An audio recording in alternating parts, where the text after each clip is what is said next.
Ako po si Stephanie Saladaga at ako ay miyembro ng Wakas Yemilif Church since 2009. Ako si Tessie Albarico Cantiga. Miyembro ako ng Wakas Yemilif Church. Ako si Lith Rodriguez, ipinanganak dito sa Kawit, Cavite. Ako po si Seni Sarmiento, miyembro ng Wakas Yemilif Church. 20 years na po kaming miyembro ng kapilyang ito.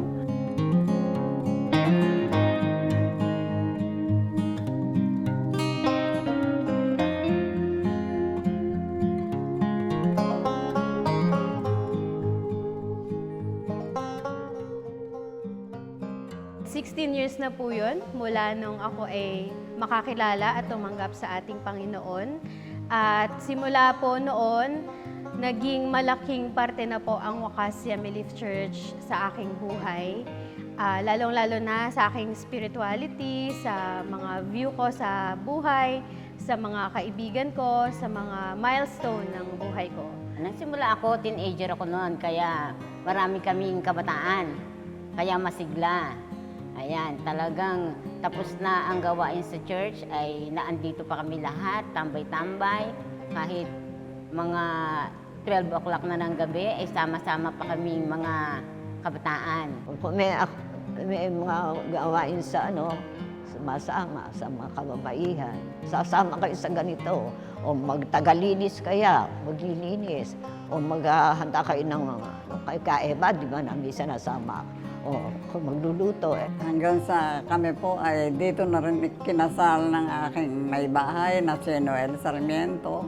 Dito na rin kami nagkaroon ng anak na 3 babae na naglilingkod dito sa kapilya na ito. This year, mag-125th anniversary na po ang church. Ay masaya po ako dahil habang tumatagal, ay kitang-kita po ang paglago ng ating iglesia. Tuwing linggo po, kitang-kita po na kumpara noon, ay talagang parang dumoble o naging triple yung bilang ng mga miyembro. At hindi lang po sa bilang, kundi makikita rin po natin sa mga ministry na talagang active at lahat halos ay gumagalaw at merong role na ginagampanan dito sa ating iglesia. Kahit anong mga pinagdaan ng pagsubok ng church na ito ay nakatayo pa rin at masigla pa rin ang ating church. At lalong sumigla dahil nagkaroon ng pagkakataon to na halos kukunti na lang ang matatandang nagsisimba. Konti rin ang mga kabataan. Pero ngayon makikita natin na dumarami at puno na ang ating church. Halos wala nang maupuan. Kaya praise the Lord po sa 125 years. Kasi kung sa ganang atin talaga, wala tayong kundi natin talaga isasangguni. O balak mo na, balak, ibabalak ng mga member. Na nais natin na magpaganda. Siyempre lahat gusto natin talaga maganda ang kapilya. Pero talagang hindi natin basta agad maaano ng pera. Lalo sa panahon ngayon, nakita mo ang hirap ng pera. Katulad ngayon na talagang sasabihin ko po sa inyo na 200% ang nadagdag na mga miyembro sapagkat ang mga manggagawa po natin ay talagang lubusan ng pagtatrabaho, ang paglilingkod, paghanap ng mga kaluluwa na talaga pong kailangan nating maipakilala na ang Panginoon ay siyang ating Diyos na ating pinaniniwalaan at ating sandigan. At bilang matagal na rin pong member ng Wakas, isa po talaga sa mga dream ko at dream din namin ng mga kasabayan ko dito ng mga youth ay yung mapagawa na yung church. Kasi na-witness ko po kung gaano katagal na rin na pinaplano yung pagpapagawa.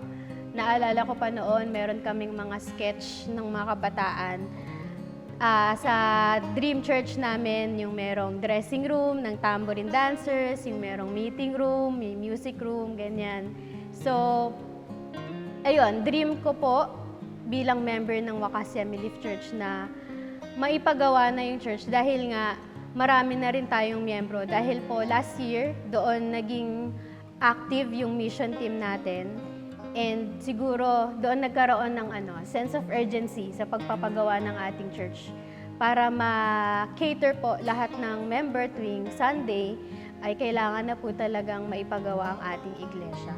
Una sa lahat, yung mga mananampalataya ay ni-encourage ko na maging bahagi tayo sa pagpapagawa ng ating iglesia. Dahil kung mapagawa natin to, ay ang makikinabang naman ay yung mga susunod na generation. Mga kabataan natin ngayon. At kung ang vision natin ay mas dumami pa ang miyembro, mas lumaki, mas sumigla, kailangan talaga ang malaking building. Mahalagang maipagawa ang ating church, hindi lang dahil sa dami ng mga miyembro, kundi dahil na rin 125 years na tong building na to, isa siguro sa mga magandang dahilan para maipagawa ang ating church building ay yung safety. Ayan, kailangan masiguro natin na matibay at okay pa itong church para sa ating mga gawain at pananambahan. Bilang miyembro po ng ating iglesia at miyembro ng ating official board, hinahamon or hinihikayat ko po ang bawat isa sa atin na maging kabahagi ng proyektong ito, maging kabahagi ng kasaysayan ng pagpapagawa ng ating iglesia. Ito ang istorya ko. Sa wakas, Yummy Leaf Church. Ikaw, Paano mo gustong maging bahagi Ng kasaysayan ng wakas, Yummy Leaf Church.